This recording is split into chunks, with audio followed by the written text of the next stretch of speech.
ಅದು ಹಂಗಲ್ಲ. ನಾನು ನೀನು ಹೋಟ್ಲಿಗೆ ಬಂದ ದಿನಾ ತಿಂತಿದ್ದು ಹೋಗ್ತೀನಲ್ಲ, ಅದು ರೊಕ್ಕ ಎಷ್ಟಾಗೈತೆ ಅಂತ ನಾನ್ ಕೇಳ್ಬೇಕಂತ. ನಾನು ಕೇಳ್ಬೇಕ, ನೀನೇ ಕೇಳ್ಬಿಟ್ಟಲೆ ಚೆನ್ನಿ. ಎಷ್ಟ್ ರೊಕ್ಕ ಆಗೈತಿ ಹೇಳಲಿ. ಜೋನಗದ ಬಾರಿ ಕೊಡ್ತೀನಿ. ಏ ಮೂದವಿ ಮಾನ್ಗೇಡಿ, ನಾನು ನೀನು ಹೋಟ್ಲಾಗ ತಿನ್ನಲ್ಲ, ಊಟ ರೊಕ್ಕ ಎಷ್ಟಾಗೈತೆ? 500 ರೂಪಾಯಿ ಕೊಡಲೆ ಚೆನ್ನಿ. ನೀನು ಮನಸ್ಸು ಮಾಡಿ ಕೊಟ್ಟರೆ ಇಟ್ಕೊತೀನಿ ಪಾಕೆಟ್ನಾಗೆ, ಇಲ್ಲಾಂದ್ರೆ ನಿನಗೆ ಹೆಂಗ ಫ್ರೀ ಕೊಟ್ಬಿಡ್ತಾರೆ ಚೆನ್ನಿ. ಸ್ವಲ್ಪ ಸಲಿಗೆ ಕೊಟ್ರ ಬಾರಿ ಹೌದು ಹೌದು. ಏನದೇ ಅದು ಇಟ್ಕೊಳ್ಳೋದು. ನೀ ಕೊಟ್ಟಿದ್ದ ರೊಕ್ಕ ಎಷ್ಟಂತೆ ಎಷ್ಟು ಜನ ಅಂತ ಕೇಳಿದ್ರೆ ಚೆನ್ನಿ. ಸಲಿಗೆ ಕೊಟ್ರ ಗುಳಿಗೆ ನುಂಗ ಅಂದಂಗ ಈ ನನ್ನ ಮಗ ಏನೇನ ಮಾತಾಡಕತ್ತಾನಲ್ಲ.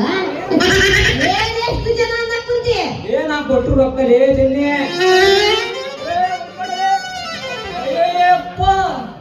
ಜನ ಮಕ್ಕಳು ಚೆನ್ನಿ ನಿನಗೆ. ಮುದಗಿ ಇದು ಮದುವೆ ಆಗಿಲ್ಲ ಮಕ್ಕಳು ಅಂತ ಅಂತೀಯಲ್ಲ ನೀನ. ಮದುವೆ ಆಗ ನಮ್ಮ ಮಕ್ಕಳು ಹಿಡಿತಾರ ಕಾನೂನು ಅಂತ ಐತೇನೆ. ನೋಡಲ್ಲ ಒಪ್ಪಿಡ್ರಮ್ಮ, ಮದುವೆ ಆಗಿ ಮಕ್ಕಳ